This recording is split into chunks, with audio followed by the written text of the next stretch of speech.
Welcome to my Florida short stories, proudly based in the small town of Melrose, Florida, in the heart of Florida's beautiful lake region. Thank you for joining us for another story inspired by the people, places, history, legends, and mysteries that make old Florida so special. Before we begin, if you enjoy this story, please take a moment to like, share, and comment below. We'd love to know where you're listening from, whether you're here in Florida, somewhere else in the United States, or listening from around the world. Let us know in the comments. Your support means everything. Every like, comment, share, and subscription helps us continue creating original stories and keeping local storytelling alive for future generations. You can also follow my Florida short stories on Facebook, Instagram, TikTok, and YouTube for more Florida adventures, mysteries, local history, and Southern storytelling. Now grab your favorite drink, settle into your favorite chair, and let your imagination take you down the back roads of North Florida, where not every story has a happy ending and some secrets refuse to stay buried. This is the Kennels of Bellamy Road, written by my Florida short stories. And now, our story begins. The Kennels of Bellamy Road, by my Florida short stories. Chapter 1. The Last Boarding. The summer of 1982 settled over Melrose, Florida, like a wet blanket thrown across the world. Heat shimmered above Bellamy Road. Cicadas screamed from the pine trees. The smell of lake water, red clay, and distant thunderstorms hung in the air like a promise. Tommy Garrison hated leaving his dogs. He drove a dusty brown Ford pickup north from Jacksonville, the windows rolled down, his arm hanging out the driver's side.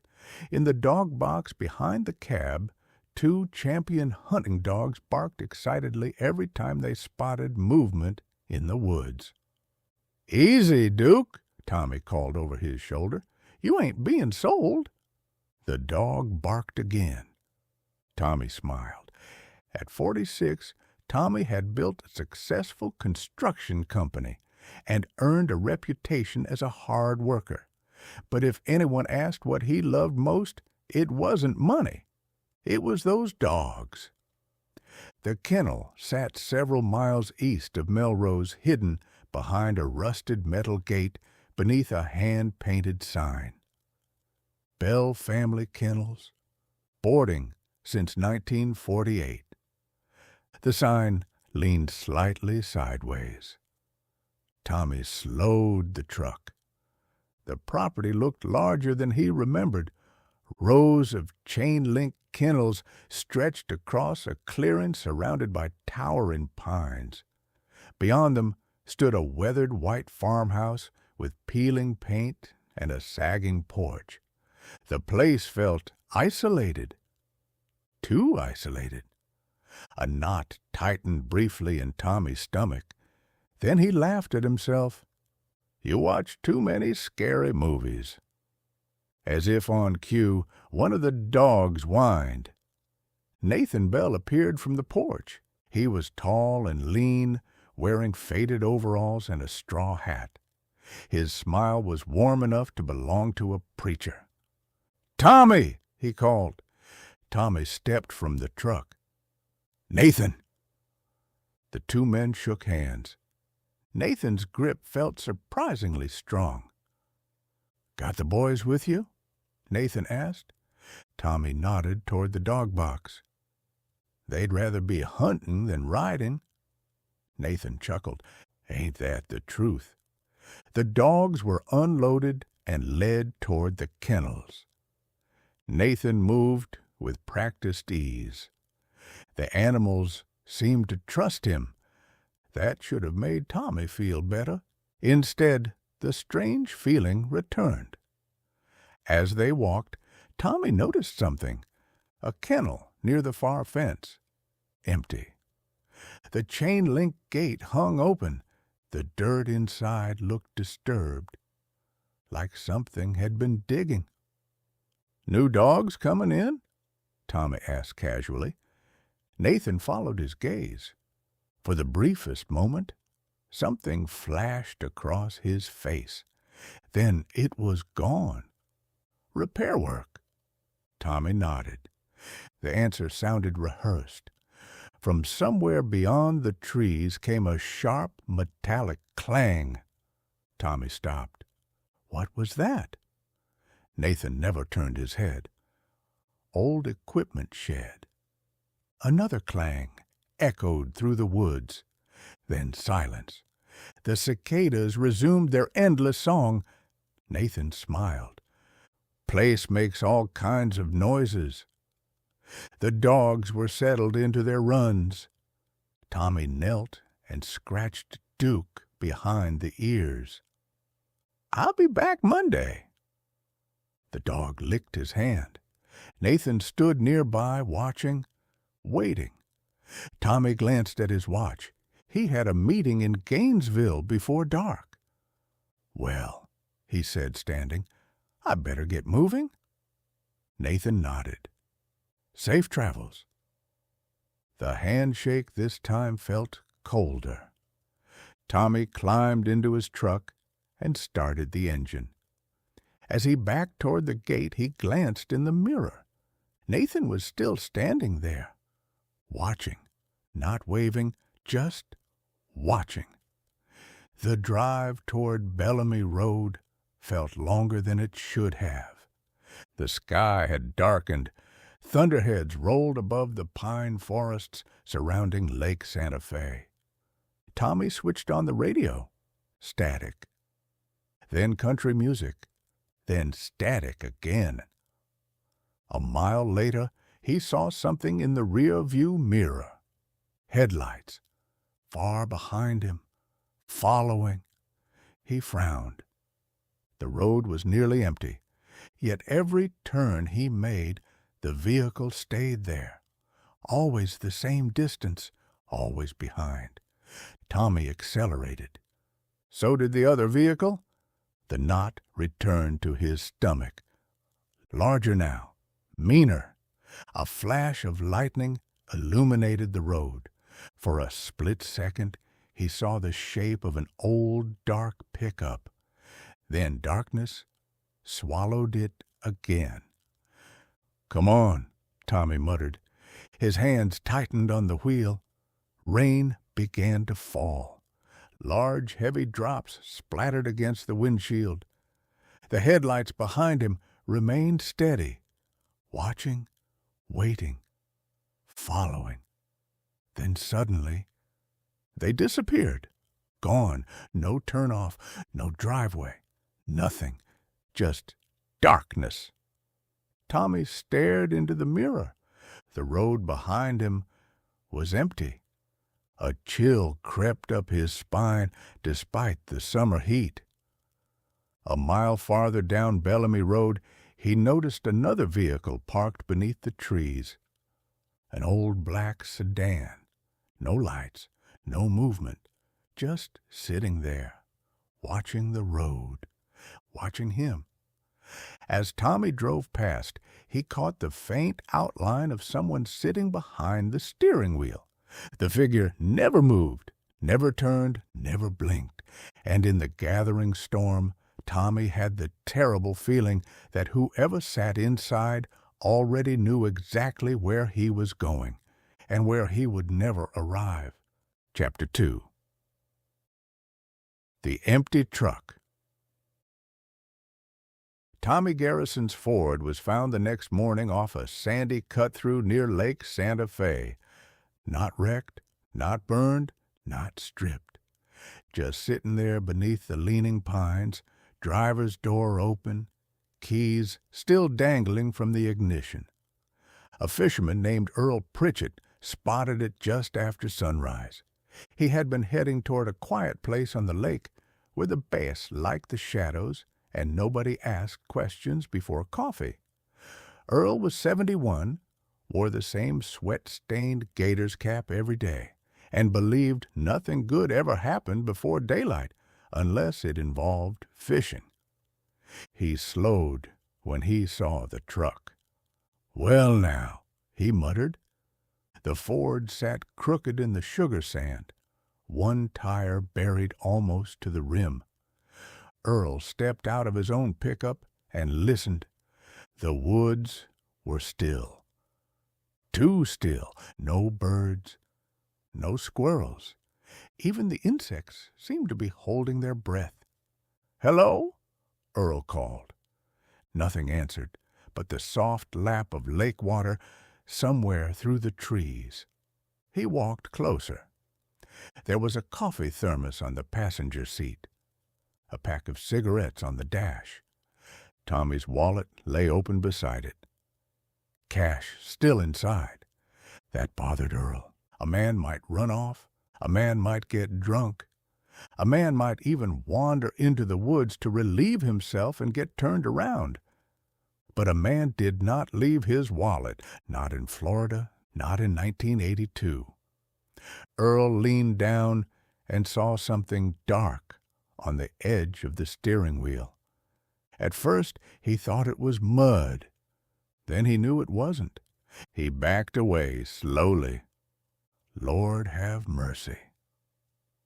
By 8:30, Sheriff Raymond Tucker stood beside the Ford with his thumbs hooked into his belt. He was a big man with silver hair, a sunburned neck, and eyes that looked tired even when the rest of him smiled. Deputy Frank Lawson crouched near the driver's door. "Blood?" Frank asked. Sheriff Tucker spat into the sand. "Could be." "Could be?" Tucker looked toward the lake. "Let's not get dramatic before breakfast." Frank stood. He was young, maybe 26, and still believed the truth was something you found if you looked hard enough. Wallet still here, keys too, no sign of robbery. Maybe he walked off without his dogs. That made Tucker turn. What dogs? Frank held up a folded receipt from the glove box. Bell family kennels. 2 dogs boarded yesterday afternoon. The sheriff's expression changed just enough for Frank to notice. Only a flicker. But it was there. "You know the place?" Frank asked. "Everybody knows the Bells." "That good or bad?" Tucker removed his hat and wiped his forehead. "Depends who you ask." A breeze moved through the pines. For a moment, something foul drifted from the woods. Old water, dead leaves, something worse. Frank looked in that direction. "You smell that?" Tucker put his hat back on. "I smell a long day." By noon, half of Melrose had heard. At Chiappini's Gulf Station, men gathered near the pumps pretending to talk about gas prices while really talking about Tommy Garrison. Inside, Robin Chiappini poured coffee into a styrofoam cup and shook his head. That man loved those dogs more than some folks love their children. Clayton Ryan from Friar's Chicken leaned against the counter. "That's so." Robin nodded. "He came through here yesterday, asked directions out toward Bellamy Road." Clayton's eyebrows lifted. "The Bells?" "That's what I said." A silence settled over the room. Outside, thunder grumbled over Lake Santa Fe. Clayton lowered his voice. "My daddy used to say nothing good comes from roads that don't want to be found." Robin looked at him. "Your daddy drank before noon." "Don't mean he was wrong." Across town, Sarah Whitaker heard the news from an old police scanner sitting on her desk at the Lake Region Times. She stopped typing halfway through a story about the Keystone Heights 4th of July parade. A missing man, an abandoned truck, blood on the steering wheel. Sarah felt the old reporter's instinct rise inside her like a match-catching flame. She grabbed her notebook. Her editor, Bud Harper, looked up from his cigarette. "No," he said, "I didn't say anything." "You got that look?" "What look?" "The look that gets me phone calls from angry officials." Sarah smiled. "Then unplug the phone." Bud sighed. Sarah. But she was already gone. By late afternoon, Sarah stood at the edge of the sandy cut-through where Tommy's truck had been towed away. Rain clouds gathered low and black, pressing down on the woods. Deputy Frank Lawson was still there, marking tire impressions. "You shouldn't be here," he said. "Good afternoon to you, too." "This is an active investigation." "Is it?" Frank looked up. "What does that mean?" "It means I heard Sheriff Tucker is leaning toward Mr. Garrison, wandering off." Frank glanced back toward the road. "Who told you that?"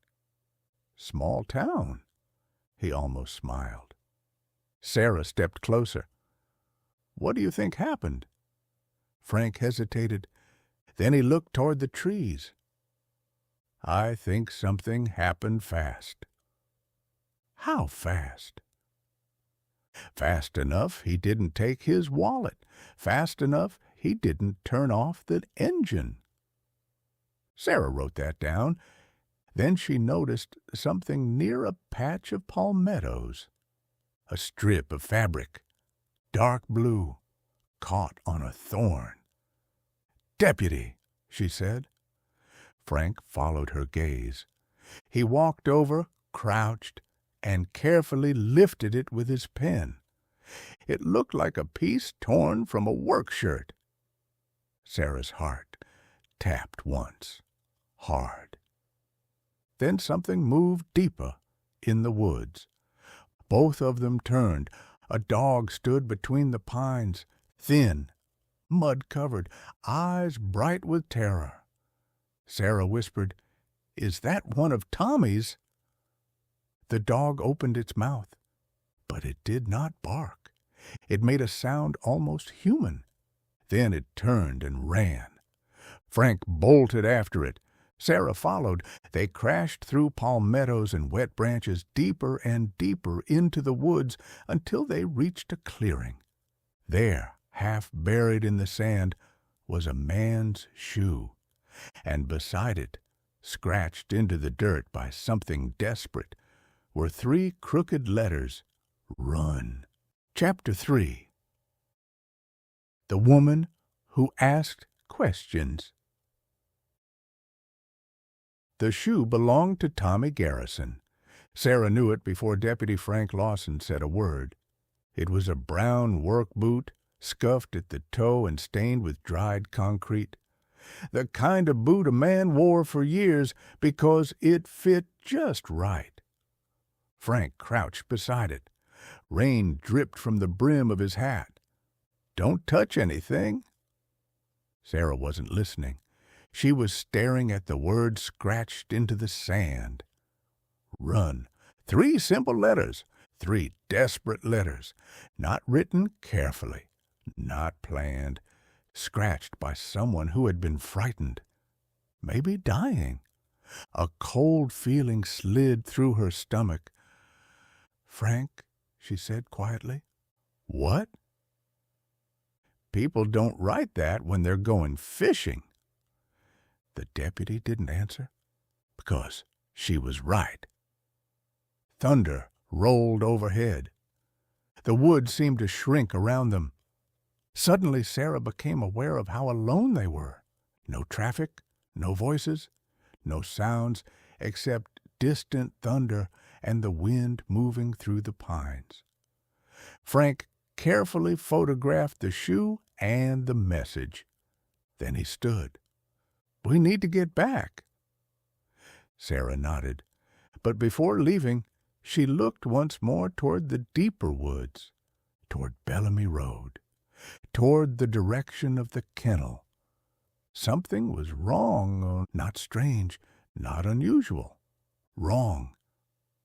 The feeling stayed with her all the way back to town. By evening, rain pounded the tin roof of the Lake Region Times office. Sarah sat at her desk reviewing notes. Tommy Garrison. Missing? Abandoned truck. Blood. The boot. The message. The dog. And one detail she couldn't stop thinking about. Bell family kennels. She pulled a yellowed county map from a filing cabinet. The kennel sat several miles from where Tommy's truck had been discovered, far enough to matter, close enough to bother her. The office door opened. Bud Harper stepped inside carrying 2 cups of coffee. "You look like you're solving a murder." Sarah accepted the coffee. "Maybe I am." Bud sat down. "Tommy Garrison." She nodded. The old editor sighed. "Folks disappear. Not like this. No." He rubbed his jaw. "Not like this."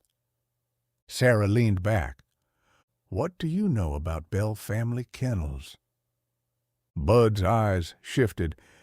That alone told her something. "Not much."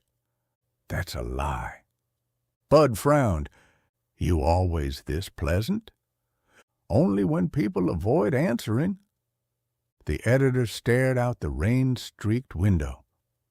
"Been there forever." "Who owns it?" "Nathan Bell."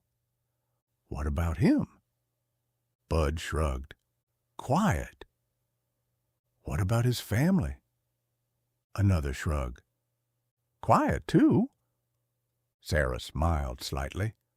"Everybody in town suddenly becomes quiet when I mention Bell family kennels." Bud didn't answer. That was answer enough. Across town, the Bell family was eating dinner. The farmhouse sat surrounded by darkness and rain. Inside, the kitchen was warm. The smell of biscuits filled the air. Nathan Bell sat at the head of the table. Abigail Bell sat across from him. Their sons, Caleb and Eli, occupied opposite ends. Nobody spoke. Rain hammered the windows. Finally, Caleb broke the silence. "They found the truck." Nathan continued eating. "I heard." Caleb's jaw tightened. "People are talking. They always talk. What if they start looking?" Abigail placed her fork down carefully. The sound echoed in the room. Caleb immediately fell silent. Nathan looked at his wife. Abigail's face revealed nothing. No fear, no concern, no emotion whatsoever. "People see what they're meant to see," she said. The room grew quiet again. Eli stared at his plate. Nathan watched him. "Something on your mind?" Eli hesitated, then shook his head. But Nathan noticed the fear. So did Abigail, and neither of them liked it. The next morning, Sarah drove toward Bellamy Road. The storm had passed during the night. Sunlight filtered through towering pines. Water dripped from Spanish moss hanging like gray curtains. The deeper she traveled, the more isolated the road became. She passed old turpentine camps swallowed by vegetation, abandoned shacks, collapsed fences, places where Florida seemed forgotten by time. Eventually, she reached the kennel. Bell family kennels looked exactly how she imagined, and somehow worse. Rows of chain-link runs, weathered buildings, a sagging farmhouse, a rusted windmill creaking slowly in the breeze. Several dogs barked as she parked. Nathan Bell emerged from the porch. The same friendly smile appeared, but Sarah noticed something immediately. His eyes never smiled. "Can I help you?" Sarah stepped out, holding her notebook. "Sarah Whitaker, Lake Region Monitor." Nathan nodded. "I know who you are." Interesting. She hadn't introduced herself. "Mind if I ask a few questions?" "Depends." "About Tommy Garrison." Nathan's expression remained calm. "He boarded 2 dogs." "When was the last time you saw him?" "Yesterday afternoon." "How'd he seem?" "Normal." Sarah scribbled notes. "Did he mention meeting anyone?" "No." "Any arguments?" "No." Nathan smiled again. Patient, pleasant, perfect, too perfect. Sarah glanced toward the kennel area. Something caught her attention. A dog, mud-covered, thin, terrified. The same dog she had seen in the woods. Tommy's dog, Duke.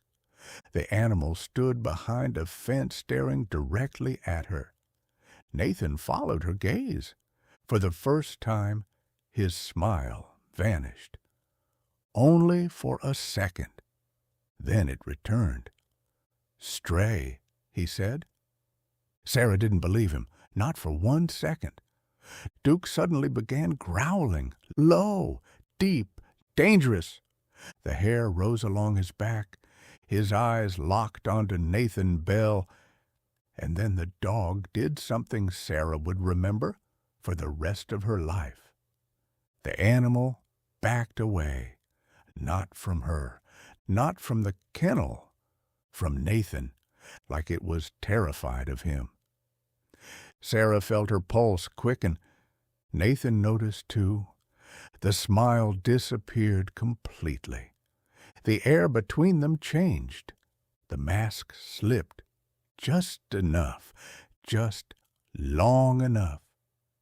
And Sarah suddenly understood one thing with absolute certainty. Tommy Garrison had not simply disappeared. And whatever happened to him, Nathan Bell already knew the truth. Chapter 4. Bellamy Road. Bellamy Road. Sarah Whitaker had covered enough stories for the Lake Region Monitor to know when something didn't fit. Tommy Garrison's disappearance didn't fit.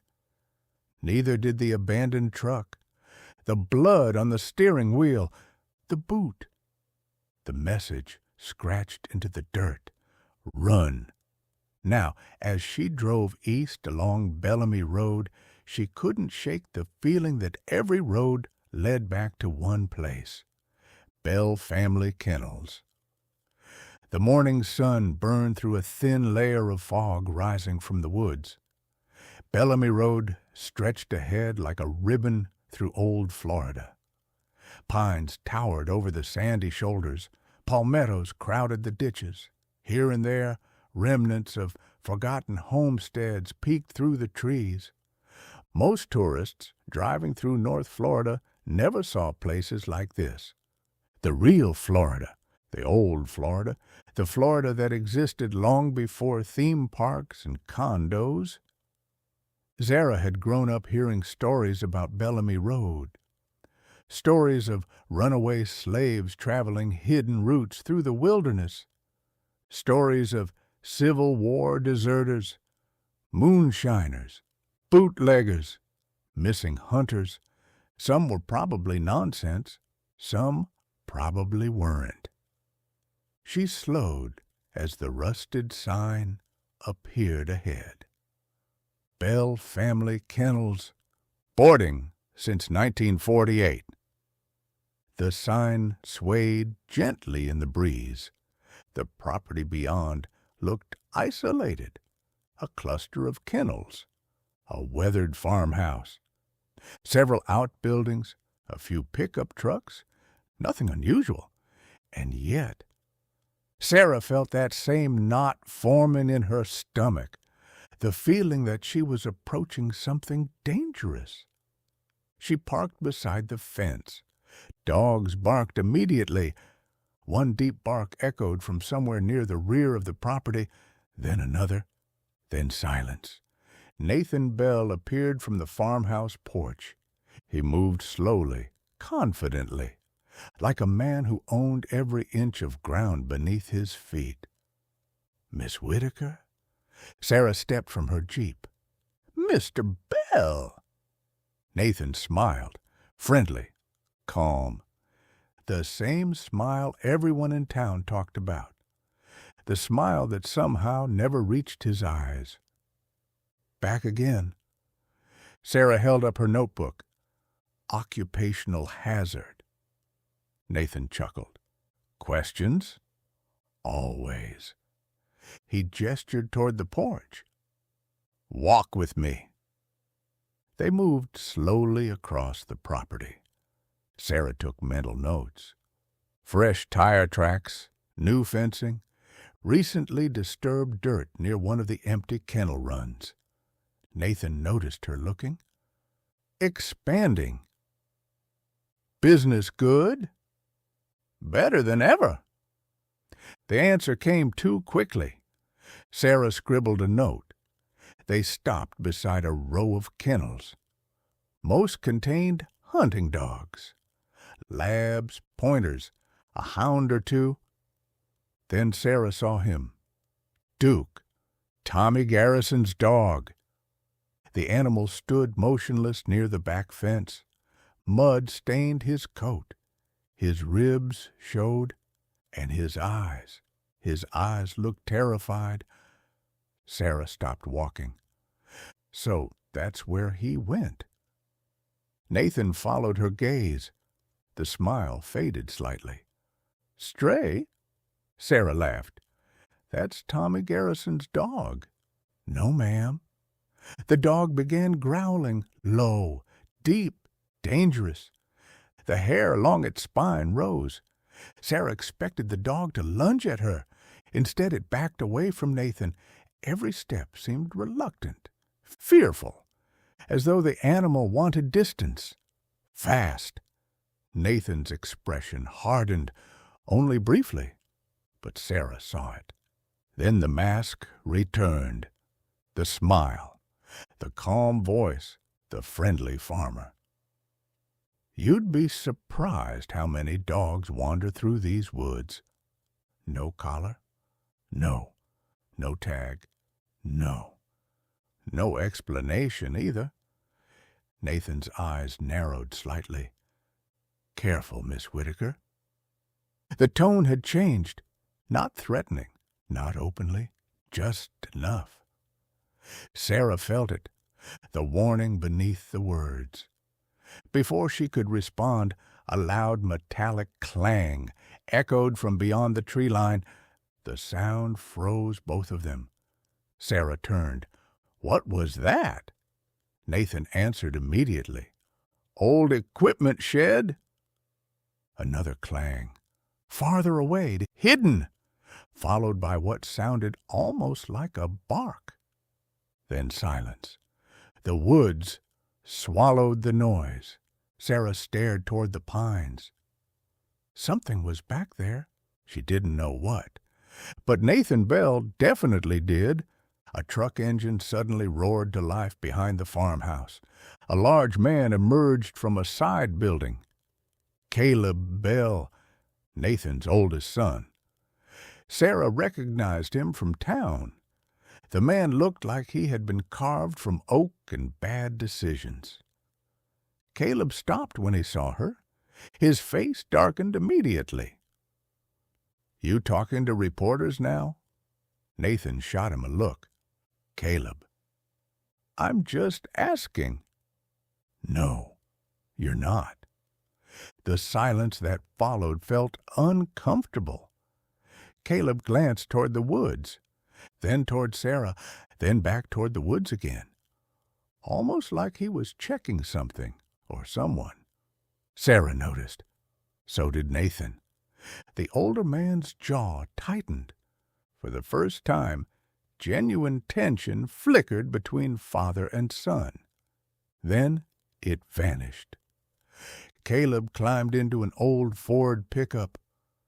A moment later, he drove toward a narrow trail disappearing behind the kennel property, toward the woods, toward the direction of the strange metallic sound. Sarah watched him go. Where's he headed? Nathan smiled. Feed run. On your own property? The smile remained. Big property. Sarah wasn't buying it, not even a little. A few minutes later, she thanked Nathan and headed back toward her Jeep. But instead of leaving, she drove half a mile down Bellamy Road and pulled off beneath a stand of pines. Then she waited. 20 minutes passed. Nothing. 30. Still nothing. Then Caleb's pickup emerged from the woods, moving fast, too fast. Sarah waited until he disappeared around a bend. Then she started her engine and followed. The trail wound deeper into the forest, far from the kennel, far from any place shown on county maps. Eventually Caleb turned through a rusted gate hidden among thick brush. The gate looked ancient. The road beyond looked even older. Sarah parked. The woods around her were silent. No birds, no insects, no wind. Then she heard it. A dog barking, not one dog, several, dozens. The sound drifted through the trees, desperate, panicked, as if something had them trapped. Sarah stepped forward. The barking suddenly stopped. Every single dog, at once. Then came another sound.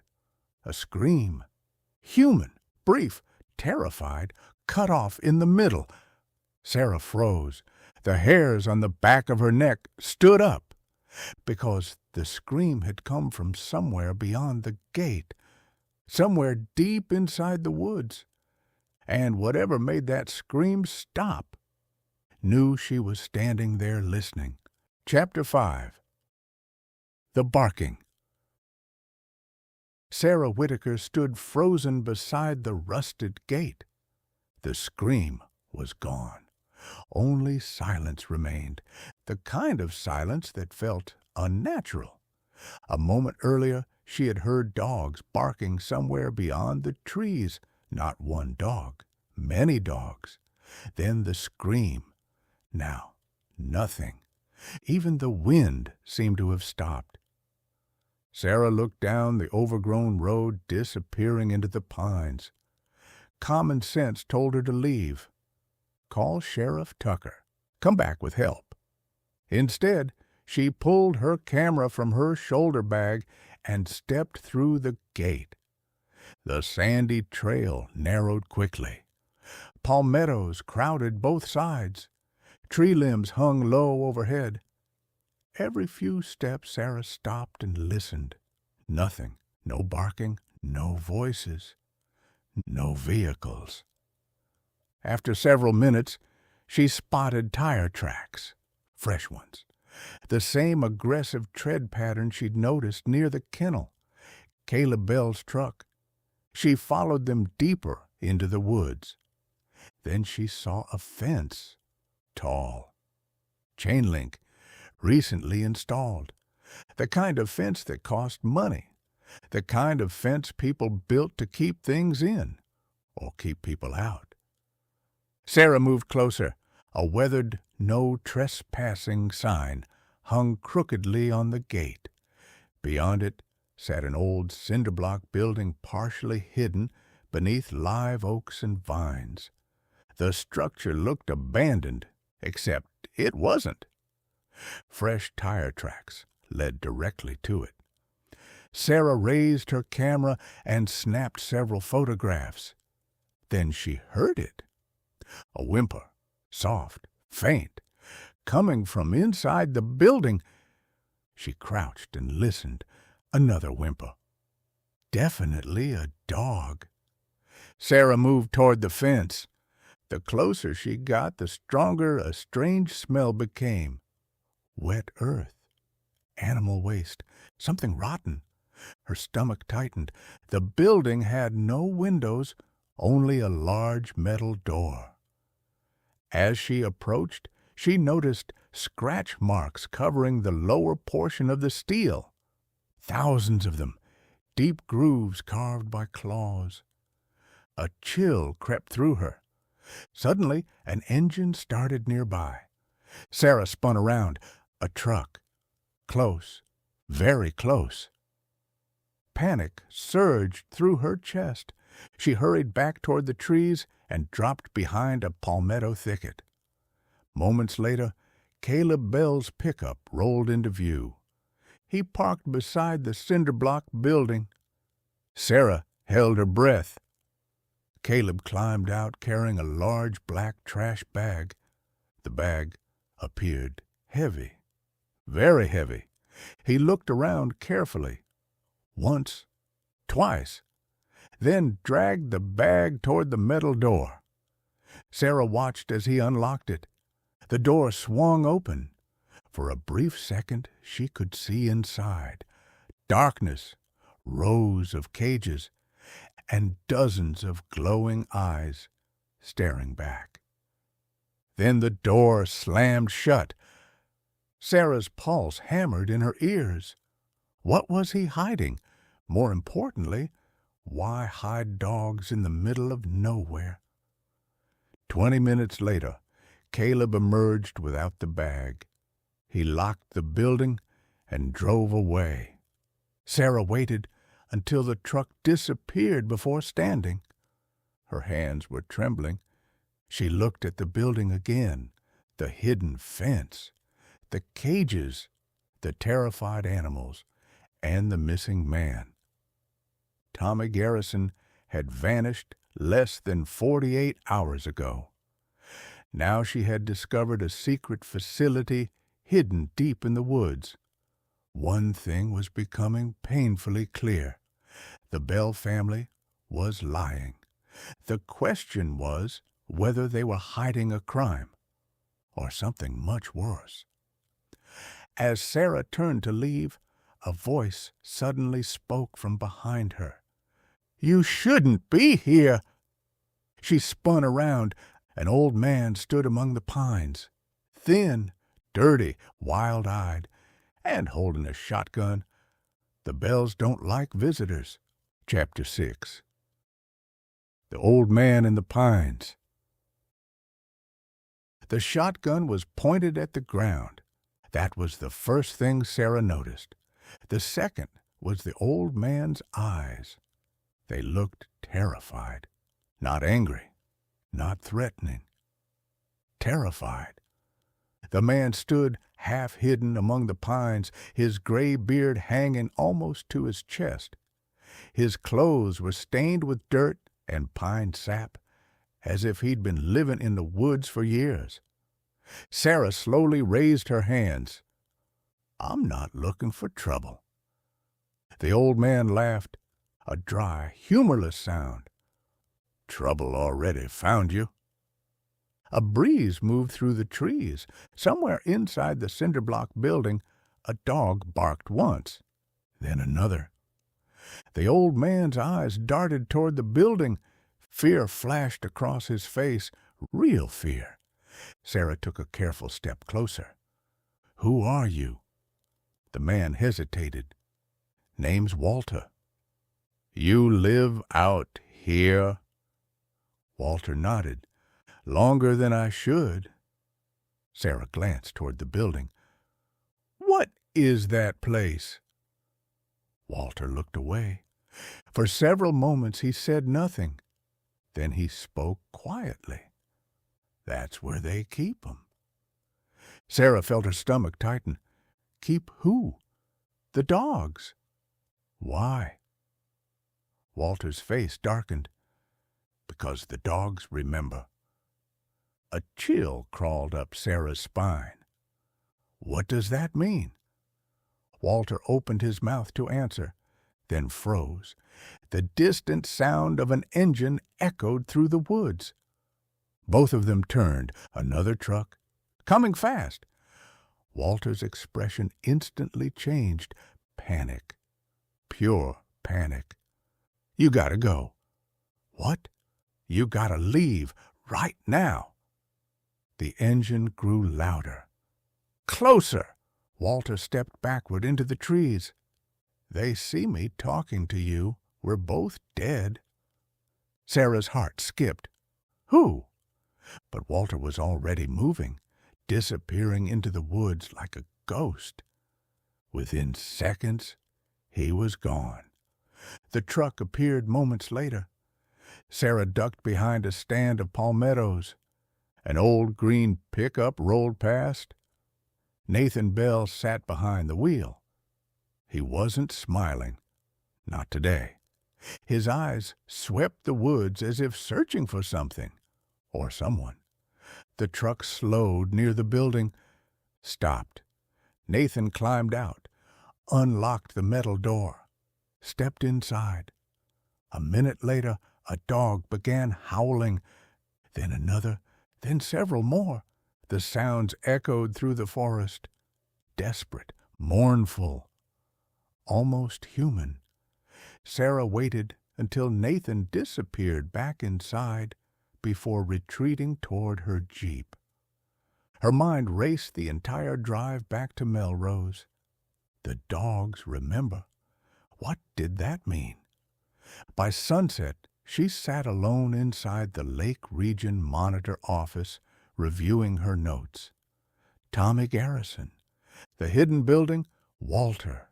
The bells. The phrase repeated in her mind. The dogs remember. Then she noticed something. A photograph she'd taken through the partially opened metal door. Sarah grabbed a magnifying glass, studied the image, and felt her blood run cold. One of the dogs inside the building wasn't just any dog. It was Tommy Garrison's other hunting dog. The one Nathan Bell had claimed was never there. Proof. The Bells had lied, and if they lied about the dogs, what else were they hiding? At that exact moment, the phone on her desk rang. Sarah answered. A shaky voice whispered into the receiver, "You need to stop digging." Sarah sat upright. "Who is this?" The voice ignored the question. They buried the first ones near the old railroad grade. Click. The line went dead. Sarah stared at the receiver, then slowly reached for her keys, because she knew exactly where the abandoned railroad grade was. And if the caller was telling the truth, tomorrow she might finally find Tommy Garrison, or what was left of him. Chapter 7. The Railroad Grade. The next morning, Sarah Whitaker drove toward the old railroad grade before sunrise. A heavy fog drifted across the lowlands around Lake Santa Fe. The world felt muted, as if the woods were keeping secrets. The anonymous phone call had kept her awake most of the night. They buried the first ones near the old railroad grade. First ones, not first one. Plural. That was the part she couldn't stop thinking about. The abandoned railroad grade cut through miles of woods between Melrose and Hawthorne. Decades earlier, trains had carried timber, citrus, and turpentine through the region.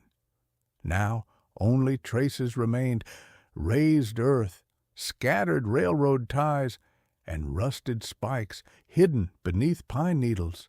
Sarah parked near an old access road and grabbed her camera. The woods were quiet, too quiet. As she followed the raised grade deeper into the forest, she noticed something unusual. Fresh tire tracks. Not from years ago. Not from months ago. Fresh. Someone had been here recently. Very recently. The tracks led north along the old rail bed. Sarah followed. After several 100 yards, she spotted a clearing. The earth looked disturbed. A patch of sandy soil roughly 6 feet long and 3 feet wide. Her pulse quickened. She knelt beside it. The sand appeared newer than the surrounding ground, loose, recently turned, as if something had been buried or dug up. Sarah raised her camera and snapped several photographs. Then she noticed something protruding from the sand. White. Small. At first she thought it was a stick. Then she realized it wasn't. It was bone. Human bone. Sarah froze.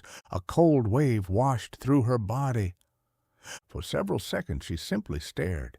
Then she carefully brushed away a little more sand. More bone appeared. A wrist. Part of a forearm.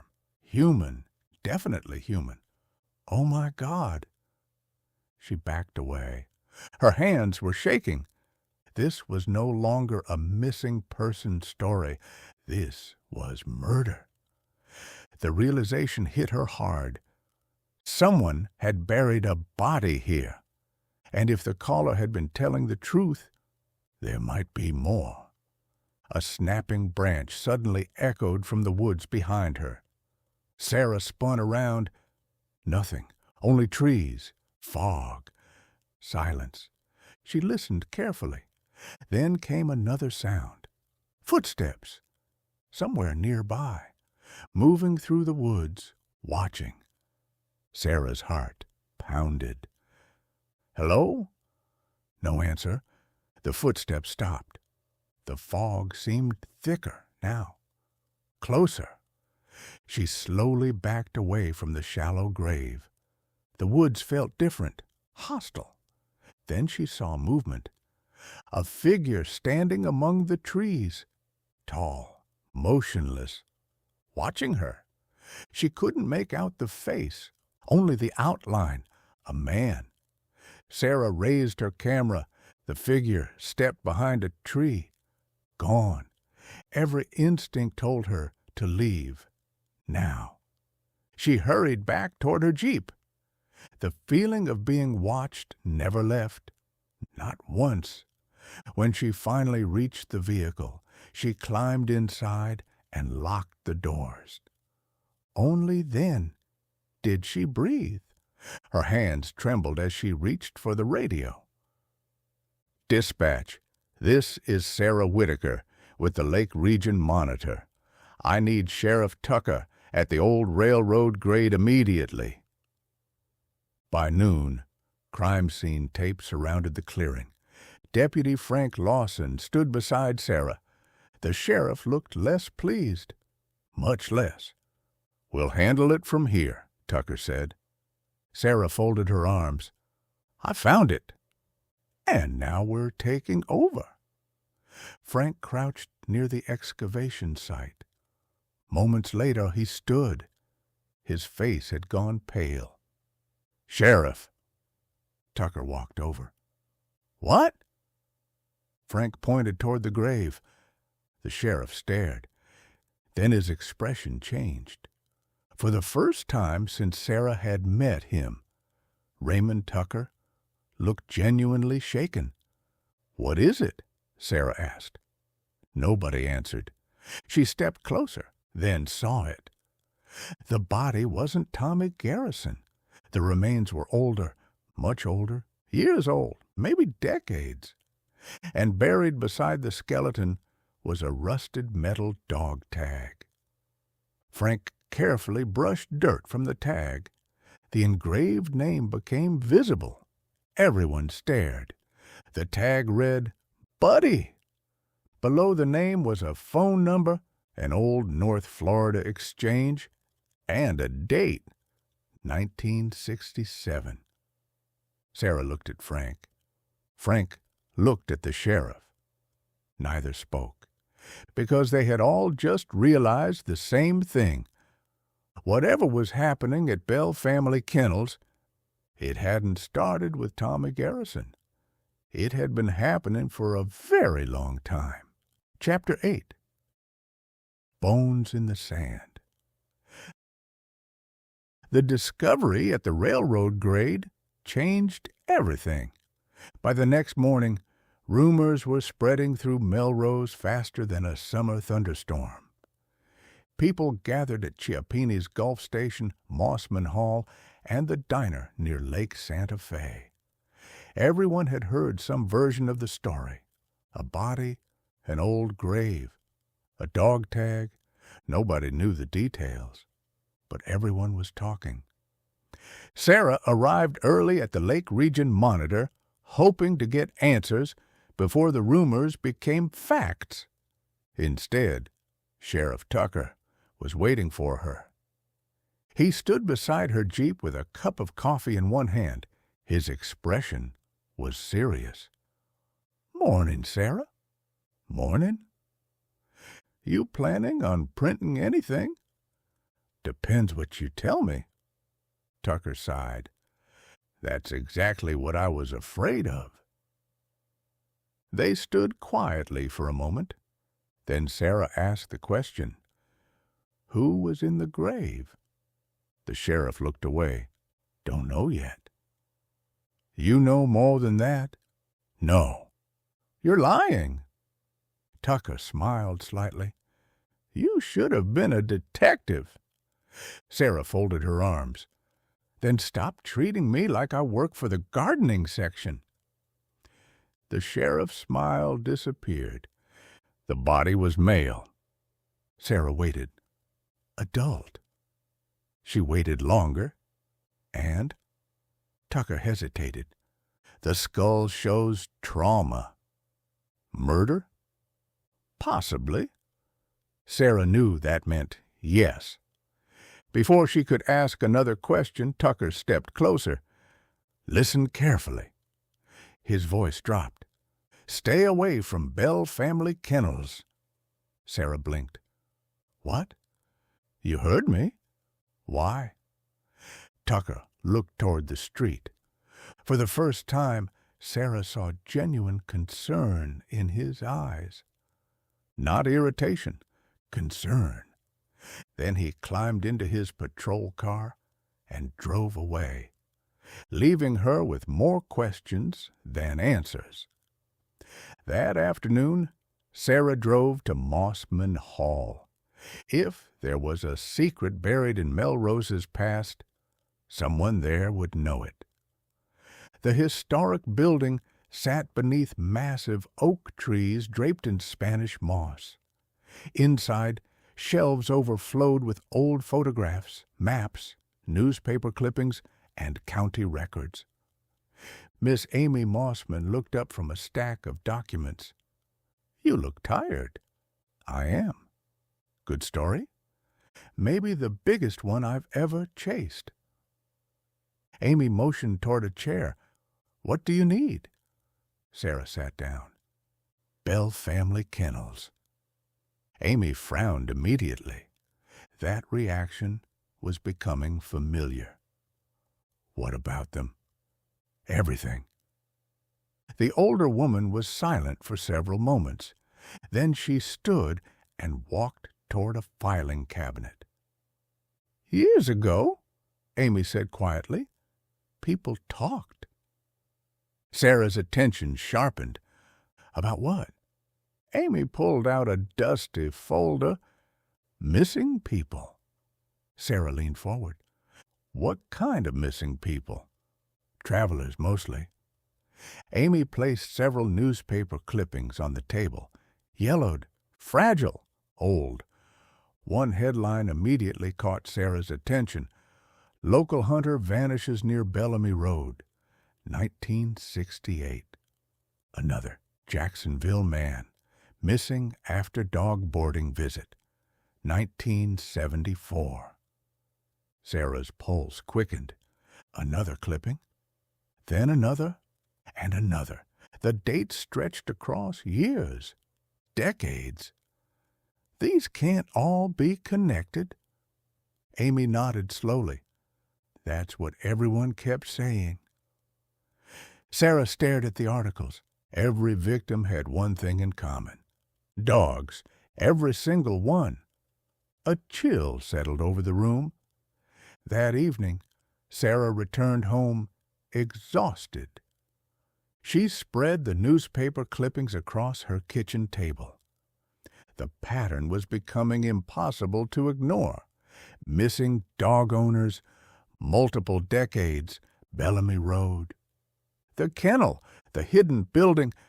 Then she noticed something she had missed before. A name. The owner of Bell Family Kennels in 1968. Not Nathan Bell, his father. Harold Bell. Sarah grabbed another article, then another. The Bell family name appeared over and over, generation after generation, like a shadow hanging over every disappearance. Outside, thunder rumbled in the distance. A storm was moving in. Sarah stood and walked toward the window. The sky had turned dark. The first drops of rain splattered against the glass. Then she saw something. A vehicle parked across the street. An old pickup truck. Dark-colored, engine running. No lights. Someone was inside, watching her house. Sarah's heartbeat quickened. The truck sat motionless for nearly a minute. Then the headlights came on. The vehicle slowly pulled away, disappearing into the darkness. Sarah locked the door, checked every window. And for the first time since Tommy Garrison vanished, she felt afraid. Not for the story, not for her career, for herself. Because whoever was responsible for the graves on Bellamy Road had just sent a message. They knew exactly where she lived, and they were no longer content with watching from the shadows. Chapter 9. Mossman Hall. Secrets. Rain hammered the roof of Mossman Hall the next morning. Sarah Whitaker sat across from Miss Amy Mossman at a long wooden table covered in old maps, photographs, and county records. Neither woman had slept much. The image of the truck parked outside Sarah's house lingered in her mind. Someone was watching. Someone wanted her scared. The problem was, it was working. Amy slid a faded photograph across the table. "Take a look." Sarah picked it up. The black and white image showed a group of men standing beside hunting dogs, sometime in the 1950s. Most were smiling. One wasn't. Sarah pointed. "Who's that?" Amy adjusted her glasses. Harold Bell. Nathan Bell's father. Even in the old photograph, Harold Bell looked different from the others. Cold, detached, like he didn't belong in the picture. "He owned the kennel?" Amy nodded. "Started it after World War II. Sarah continued studying the image. Then something caught her eye. One of the men standing beside Harold Bell looked familiar. Very familiar. "Wait." Amy leaned closer. "What?" Sarah pointed. "That's Sheriff Tucker." Amy shook her head. "No." Sarah looked again. The resemblance was undeniable. Amy smiled. "That's Raymond Tucker's father." Sarah exhaled. For a moment she thought she'd uncovered something explosive. Then another thought occurred to her. What was Tucker's father doing with Harold Bell? Amy opened another folder. That's where things get interesting. Inside were county records dating back decades, property records, business licenses, tax documents. Sarah skimmed through them, then stopped. What's this? Amy pointed to a faded survey map. The paper was nearly 50 years old. According to the map, Bell family kennels once occupied nearly 3 times its current size. Sarah traced the property lines with her finger. What happened to the rest? Amy leaned back. No one knows. Sarah looked up. What do you mean, no one knows? The land disappeared from county records. Sarah laughed. Land doesn't disappear. Amy didn't laugh back. That's exactly what I said. The room grew quiet. Sarah examined the map more closely. A portion of the original property extended deep into the woods, toward the old railroad grade, toward the hidden building, toward the graves. Her stomach tightened. Then Amy handed her one final document. This is why I called you back.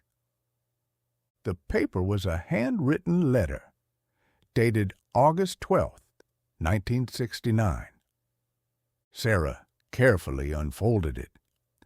The letter was addressed to the Putnam County Sheriff's Office. Its author was a local hunter named Charles McBride. She began reading. To whom it may concern, something ain't right out near Bellamy Road. I seen dogs wandering in the woods. Good hunting dogs, expensive dogs. No owners, 3 times now. Last week, I followed one of them back toward the Bell property and heard somebody screaming. I don't know what those people are doing out there, but somebody ought to look into it. The letter ended abruptly. No follow-up, no investigation, nothing. Sarah looked up. What happened to him? Amy's face darkened. Charles McBride disappeared 2 weeks later. A chill ran through Sarah. The rain outside intensified. For a moment, neither spoke. Then Sarah noticed something written on the back of the letter. Faint pencil markings, almost invisible. She turned the page toward the light. What is that? Amy leaned closer.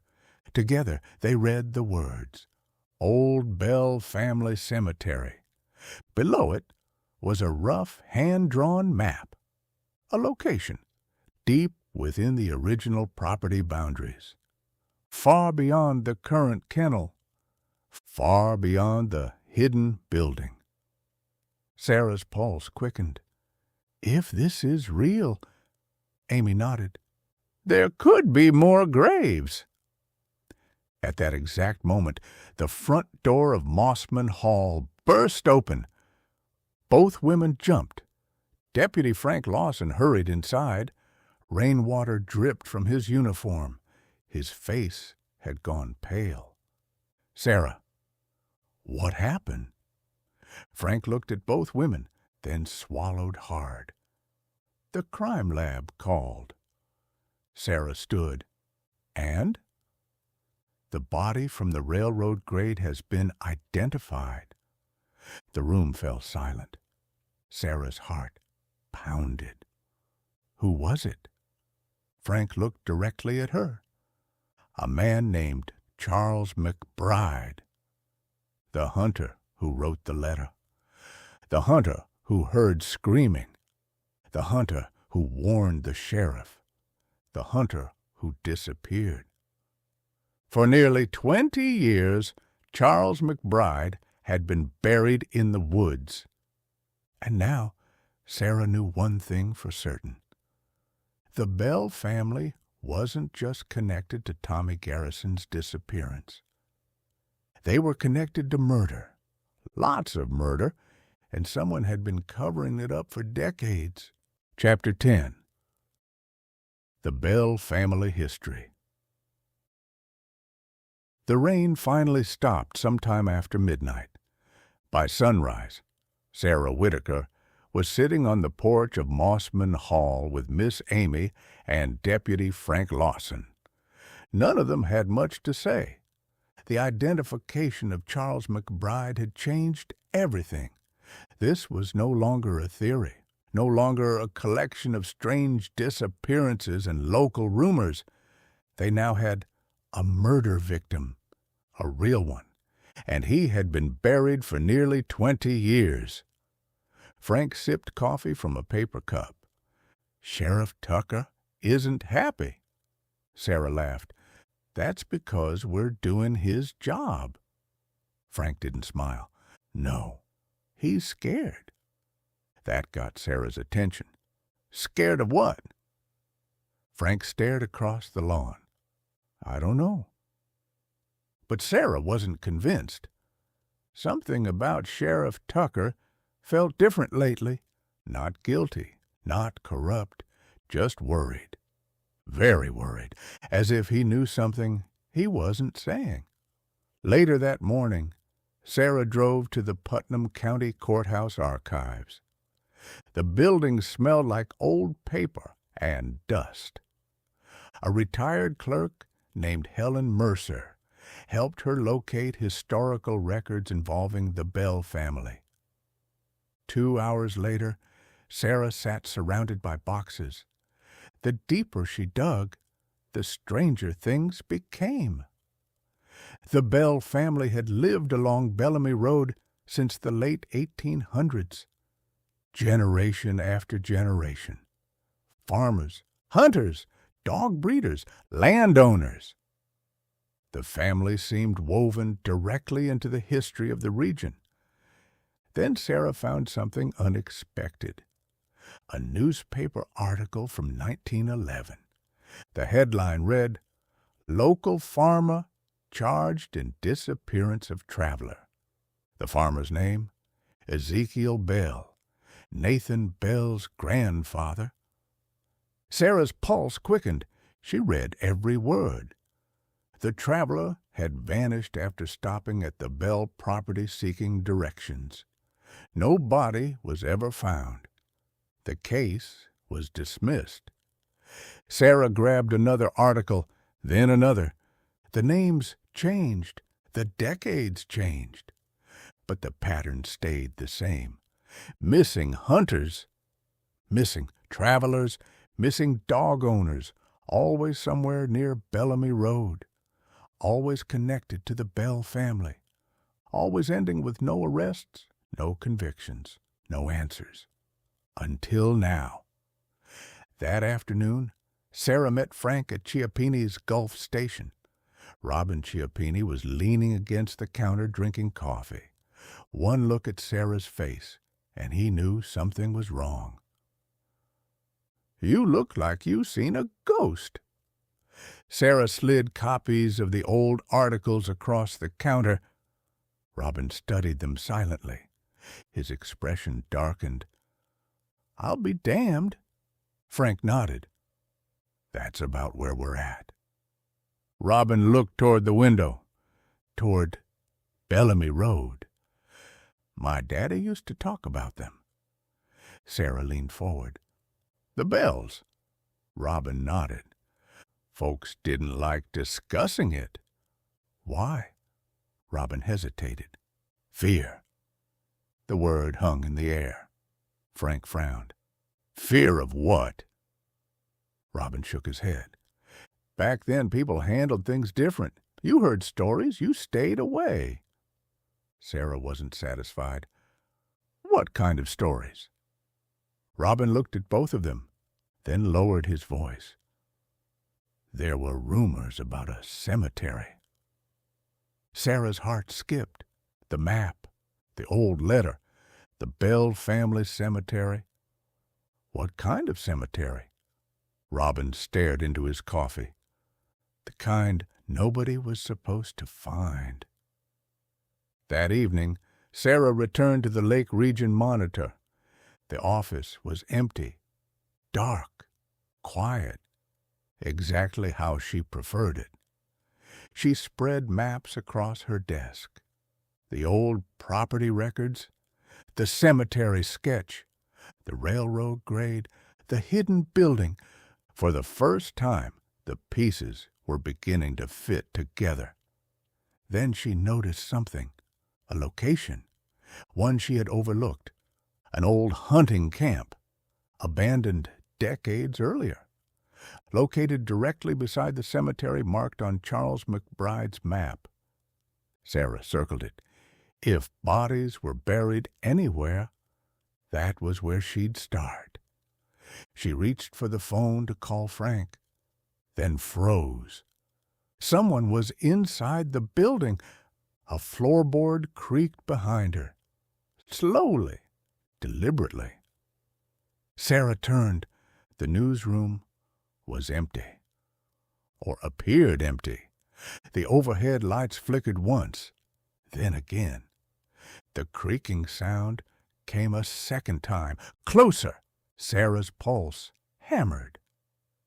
Hello? No answer. The lights flickered again and went out. Darkness swallowed the room. Sarah stood perfectly still. Then she heard breathing, not her own, someone else's, standing somewhere inside the newsroom with her, waiting in the dark. Chapter 11. The Witness. The newsroom went silent. Sarah Whitaker stood frozen beside her desk. Darkness filled every corner of the Lake Region Monitor office. The only light came from distant street lamps filtering through the front windows. Then she heard the breathing again. Slow, steady, close. Very close. Sarah reached into her purse and wrapped her fingers around a heavy metal flashlight she carried for late-night assignments. Who's there? No answer. The breathing stopped. A floorboard creaked. Sarah switched on the flashlight. The beam cut through the darkness. Empty desks, filing cabinets, stacks of newspapers. Nothing. Her pulse pounded in her ears. She slowly moved toward the back of the office. The flashlight swept across the room. Still nothing. Then the beam landed on her desk. Something hadn't been there before. An envelope. Plain white. No stamp, no address. Just her name written across the front. Sarah. She stared at it. Someone had been inside. Recently. Maybe seconds ago. Sarah looked around once more before carefully opening the envelope. Inside was a single sheet of paper. 3 words were written in block letters. Stop digging now. No signature, no explanation, just a threat. Sarah folded the paper and slipped it into her purse. Instead of being scared, she felt something else. Anger. Whoever was behind this wanted her intimidated. They wanted her to quit. That meant she was getting close. Very close. The next morning, Sarah met Frank Lawson at a small diner outside Keystone Heights.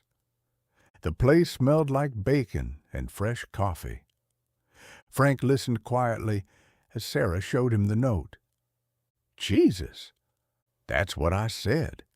Frank read it again. You tell Tucker? Sarah laughed. No. Frank didn't. Maybe you should.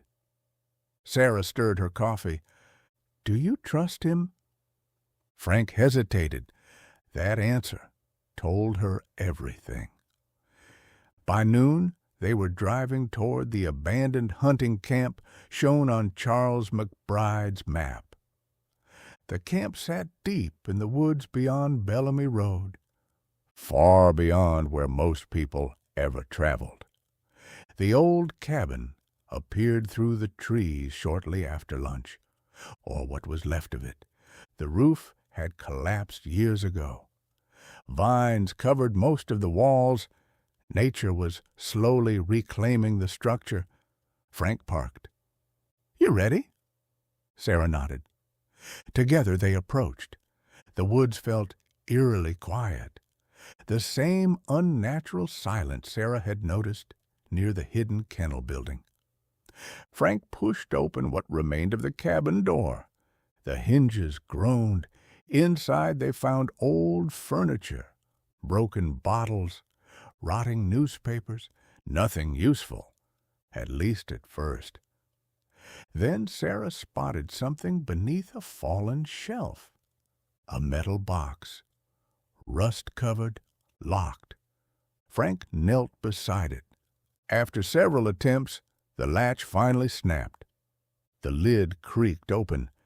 Inside sat a stack of notebooks, dozens of them, covered in dust.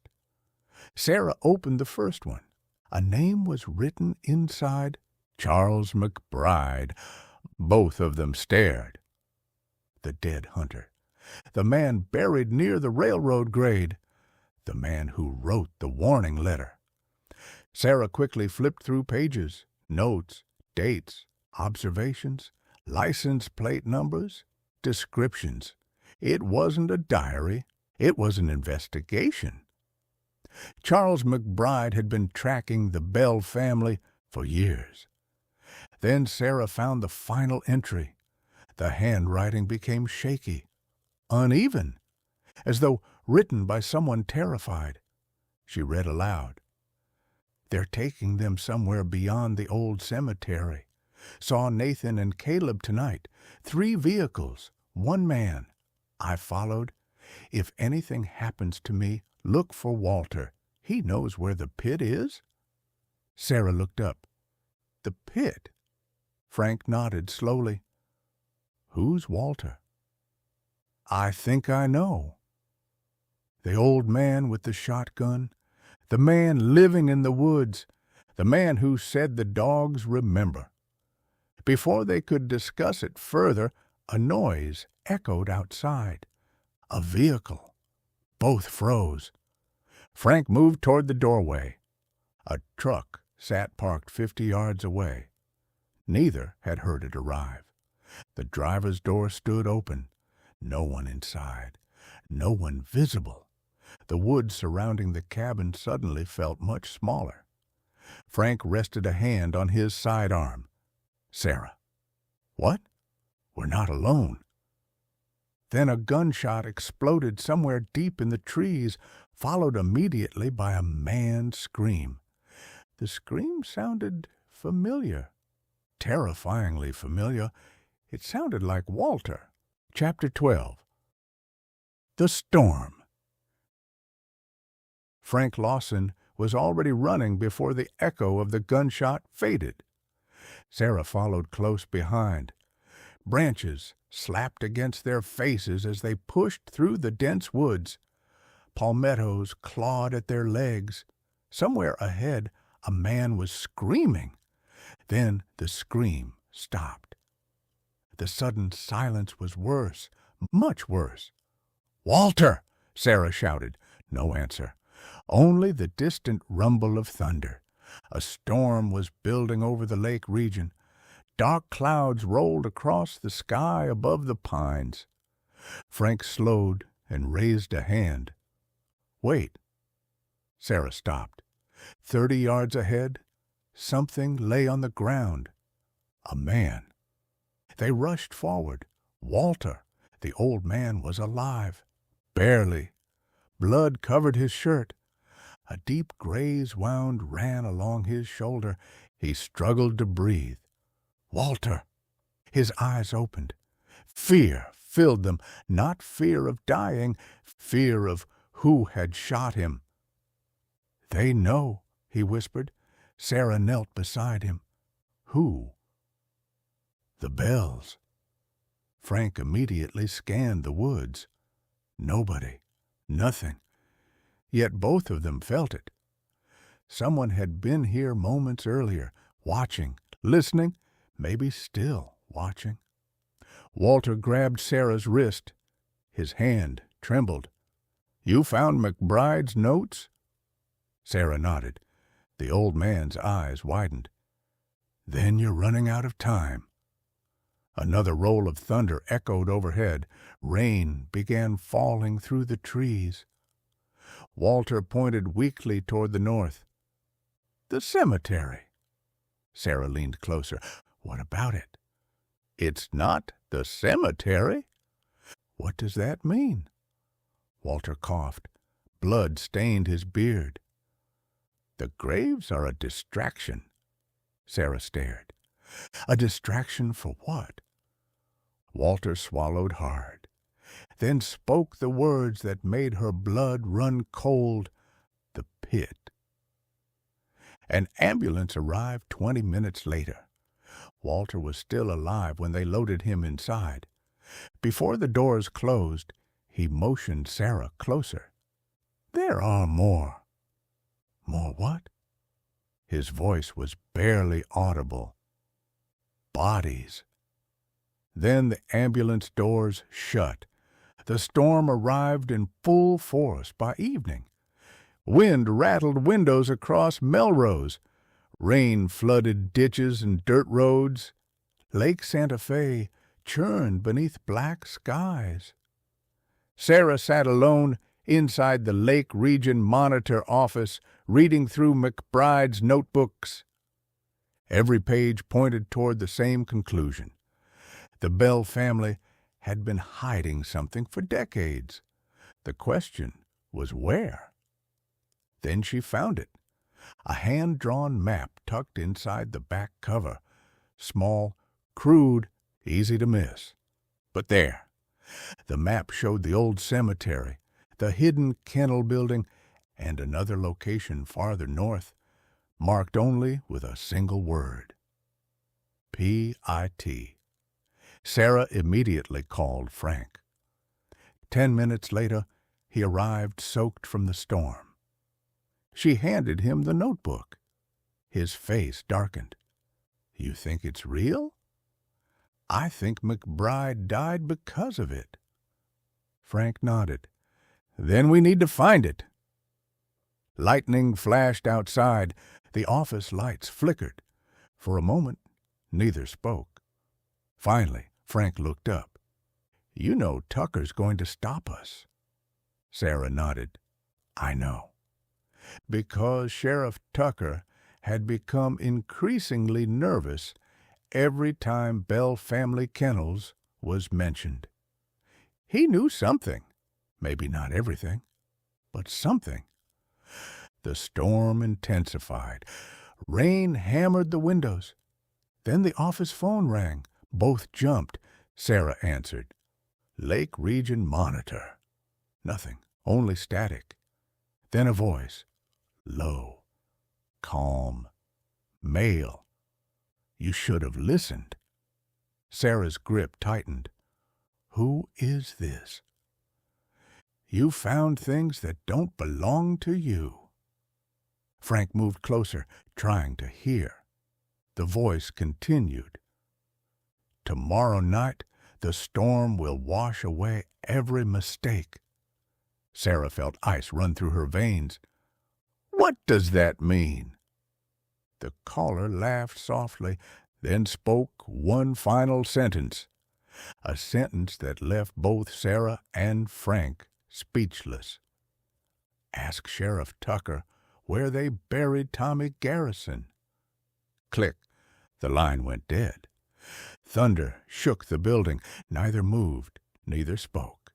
Because, for the first time, the investigation wasn't pointing only toward the Bell family. Now it pointed toward the sheriff. And that changed everything. Chapter 13. The Kennels.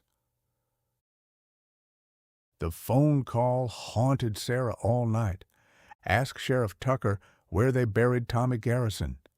By sunrise, the storm had moved east, leaving Melrose soaked and muddy. Puddles filled the sandy roads. Broken branches littered Bellamy Road. Sarah sat inside the Lake Region Monitor, staring at a photograph of Tommy Garrison, missing for less than 2 weeks. Yet it felt like years. Frank arrived carrying 2 coffees. You sleep? Not really. Me neither. Sarah slid the photo across the desk. You think Tucker is involved? Frank took a long breath. I think somebody wants us to believe he is. That had been bothering Sarah, too. The phone call felt wrong, too convenient, like someone was trying to redirect them, move them away from something or someone. Frank unfolded McBride's map. The pit can wait. Sarah looked up. What? Frank pointed toward Bell family kennels. We still haven't searched the place. Sarah smiled.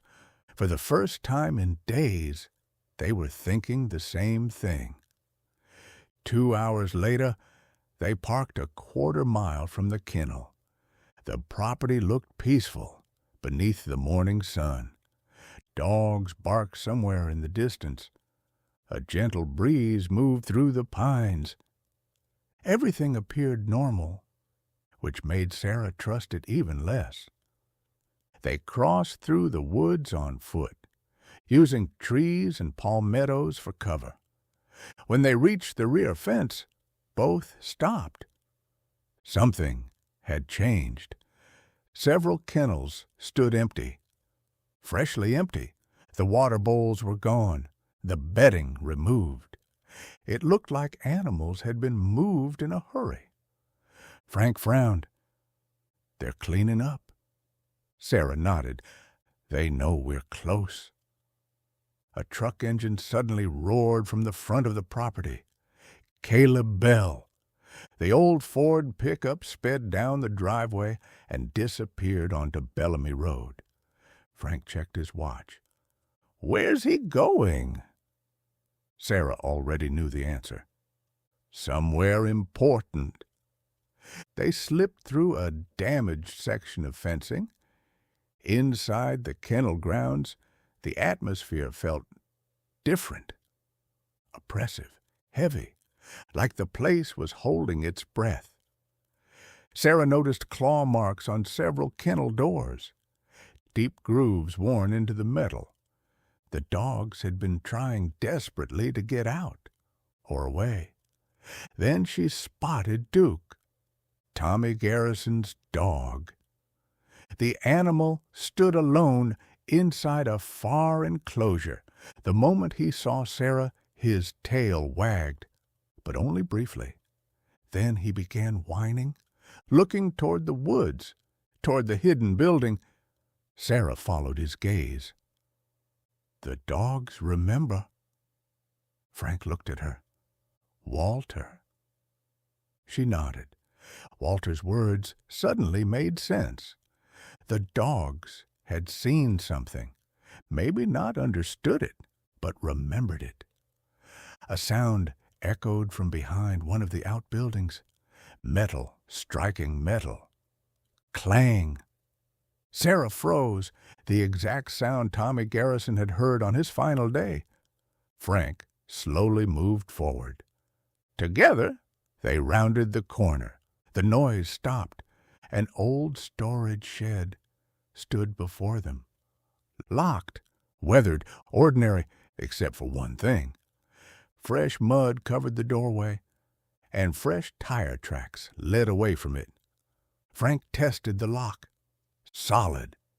Sarah looked through a crack in the wall, then stepped back. What is it? Her face had gone pale. Inside the shed sat dozens of collars. Dog collars, hundreds maybe, stacked in bins, hanging from hooks, covering shelves, some old, some new, each with a tag attached. Names, phone numbers, addresses, years, decades. Frank stared through the crack. Oh, my God! The Bells hadn't just been keeping dogs. They had been collecting them for a very long time. Suddenly Duke began barking, wildly, desperately. The dog threw himself against the kennel fence. Again. Again. Sarah spun around. "What is it?" Then she saw it. Nathan Bell standing 20 yards away, watching them. No smile, no friendliness, no act, just cold hatred. For several seconds, nobody moved. Then Nathan spoke, quietly, calmly, dangerously. "You should have stopped digging." Behind him, 3 more figures emerged from the woods. Caleb Bell, Eli Bell, and Sheriff Raymond Tucker, standing together. As thunder rumbled across the horizon, Sarah realized the nightmare was far worse than she imagined, because the sheriff wasn't arresting the Bells. He was standing beside them. Chapter 14. The Hunt on Bellamy Road.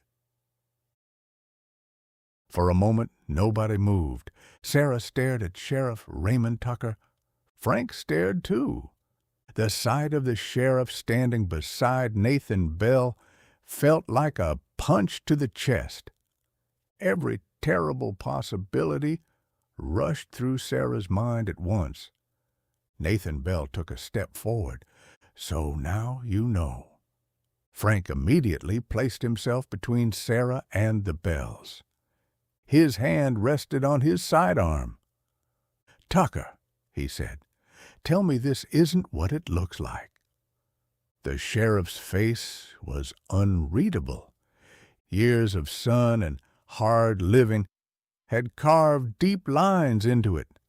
Finally, he spoke. "Put your weapon away, Frank." Frank didn't move. Not a chance. The tension thickened. Then Tucker surprised everyone. He pulled his revolver and pointed it directly at Nathan Bell. Caleb Bell cursed. Nathan's eyes widened. For the first time since Sarah had met him, the old kennel owner looked genuinely shocked. "What are you doing?" Nathan asked. Tucker's voice was ice cold. "Ending this." Sarah blinked. "What?" The sheriff looked at her. "I've been trying to protect this investigation for weeks." Nathan's jaw tightened. "You were part of this." "No." The sheriff shook his head. "My father suspected your family 40 years ago. McBride came to him before he disappeared." Sarah felt her heart racing. "The phone call—" "They wanted you to think I was involved," Tucker said. "It almost worked." Nathan Bell's expression darkened. The mask was gone now, gone forever. Only the monster remained. "You should have stayed out of this, Raymond." Tucker laughed bitterly. "My biggest mistake was staying out of it too long." Suddenly, Caleb Bell moved. Fast, faster than anyone expected. He lunged toward the sheriff. The gun fired. The shot echoed across the property. Birds exploded from nearby trees. Caleb stumbled backward, not hit, but close, very close. Then chaos erupted. Eli Bell ran toward the woods. Nathan turned and bolted. Caleb followed. Frank immediately took off after them. "Tucker, call it in." The sheriff grabbed his radio. Sarah stood frozen for half a second. Then she ran too. The Bells disappeared into the pines beyond the kennel, toward Bellamy Road, toward the old cemetery, toward the pit. The storm returned just before sunset.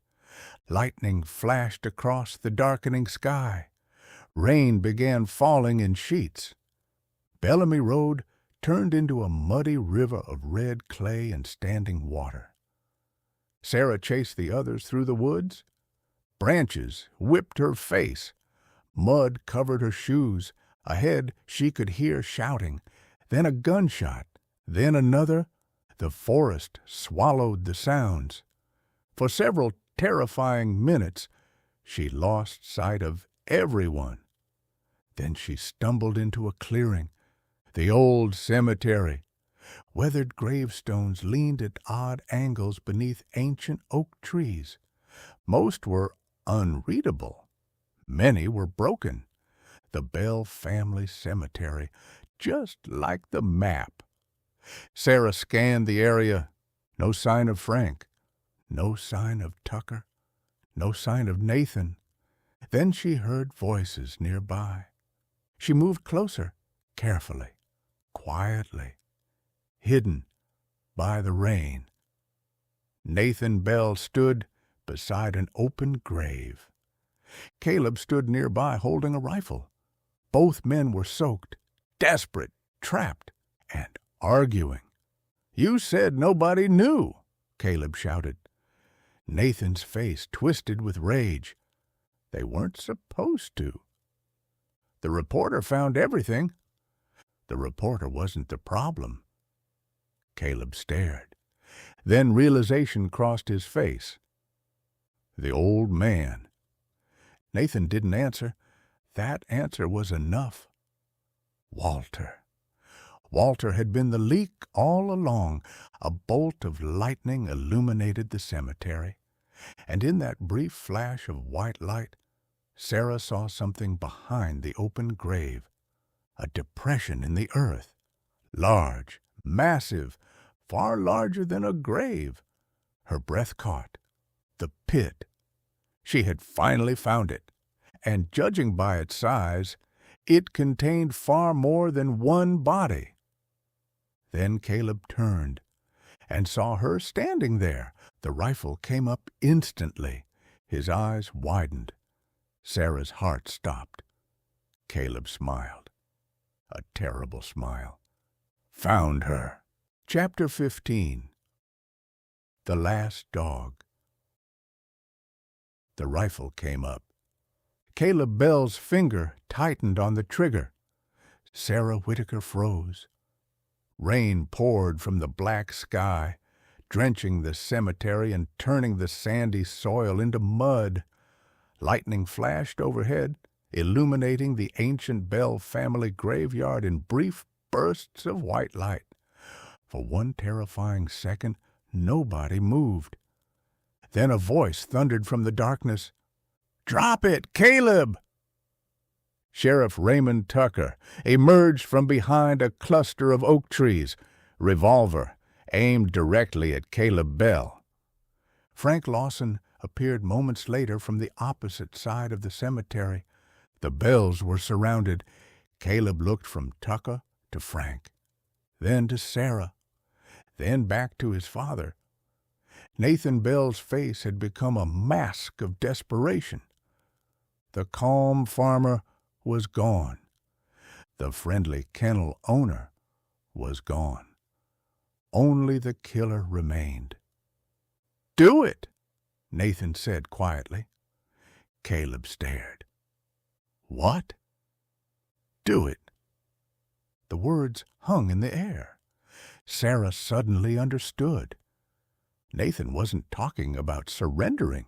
He was telling his son to shoot. Before Caleb could react, Duke exploded from the darkness. The hunting dog slammed into Caleb's legs. The rifle discharged. The shot echoed across the cemetery. The bullet tore harmlessly through tree branches. Caleb crashed into the mud. Frank was on him instantly.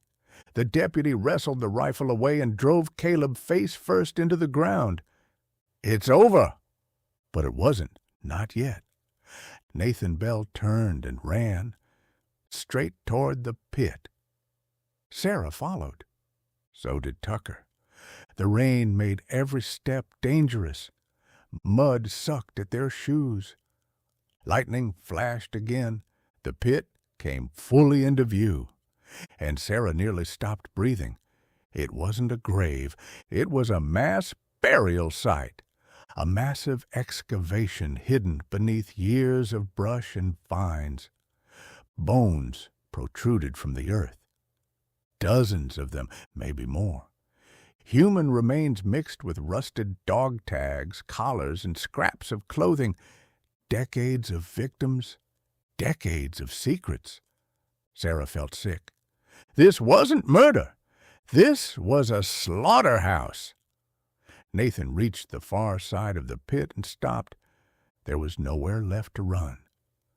The sheriff approached carefully. "It's over, Nathan." The old man laughed. A strange, broken sound. "No. Yes. You don't understand." Nathan's eyes drifted toward the bones, toward the dead. "They all came looking." Sarah stared. "What?" Nathan smiled, the smile of a man who had finally lost his mind. "They never listened." The rain poured harder. Nathan looked at Sarah. "Just like you." For the first time, she saw genuine hatred in his eyes, not because she had found the truth, because she had survived long enough to expose it. Then Nathan Bell did something nobody expected. He stepped backward into the pit. The earth beneath his feet collapsed. A section of the wall gave way. Nathan disappeared into the darkness below. The collapse triggered another and another. Tons of wet earth crashed downward. The pit swallowed him. Gone. Just like that. Sheriff Tucker rushed forward. Frank arrived seconds later, but it was too late. Nathan Bell had vanished beneath the collapsing grave of his own creation. 3 days later, the story dominated headlines across Florida. The excavation of the pit uncovered 23 sets of human remains. The oldest dated back nearly 70 years. The newest belonged to Tommy Garrison. His remains were found near the upper layers, and evidence proving he had been murdered shortly after leaving the kennel. Investigators also discovered records linking the Bell family to disappearances stretching back generations. The case shocked the state. News crews descended upon Melrose. Bellamy Road became infamous overnight, and the Bell family kennels were permanently closed. Caleb Bell was charged with multiple murders. Eli Bell cooperated with investigators and revealed locations of additional evidence. Walter survived, though barely. His testimony helped prosecutors connect many of the crimes. Sheriff Tucker remained in office. The investigation eventually cleared him completely. His father had spent years trying to prove the Bell family was responsible. Now, finally, the truth had emerged. 1 month later, Sarah sat on a bench overlooking Lake Santa Fe. The water shimmered beneath a golden sunset. For the first time in weeks, the world felt peaceful. A familiar sound drew her attention. Pause. Duke trotted toward her. The dog had been adopted by Tommy Garrison's daughter after the investigation ended. Today, she had brought him to visit. Sarah scratched behind his ears. "You did good." Duke's tail wagged. The dog looked toward the distant woods, toward Bellamy Road, then back toward the lake, as if he understood the nightmare was finally over. Maybe he did. The dogs remembered. Walter had been right all along. They remembered everything. The people who loved them, the places they had been, the terrible things they had seen. And in the end, one faithful hunting dog had done what decades of rumors, missing persons reports, and buried secrets could not. He had helped uncover the truth. Sarah smiled as the sun disappeared behind the horizon. The story would make her career. The victims would finally receive justice, and Bellamy Road would never be the same. Yet as darkness settled across Lake Santa Fe, Sarah couldn't shake one final thought. The Bell family had operated for generations. For decades, people had looked away, ignored warning signs, dismissed rumors, buried uncomfortable truths. Evil survived because nobody wanted to believe it existed until someone finally asked questions and refused to stop digging. The end. Thank you for listening to My Florida Short Stories, proudly based in Melrose, Florida. I hope you enjoyed the Kennels of Bellamy Road. If you did, please take a moment to like, share, and comment below. I'd love to hear your thoughts and know where you're listening from. Whether you're here in Florida or tuning in from somewhere across the country or around the world, let us know in the comments. Be sure to follow My Florida Short Stories on Facebook, Instagram, TikTok, and YouTube for more mysteries, adventures, local history, and stories inspired by the people and places of old Florida. Your support helps keep independent storytelling alive and allows us to continue sharing these stories with listeners everywhere. Until next time, remember, not every road leads home, not every secret stays buried, and sometimes the most dangerous stories are the ones that are true. From My Florida Short Stories, wishing you a wonderful day, a peaceful evening, and we'll see you in the next story. Thanks for listening.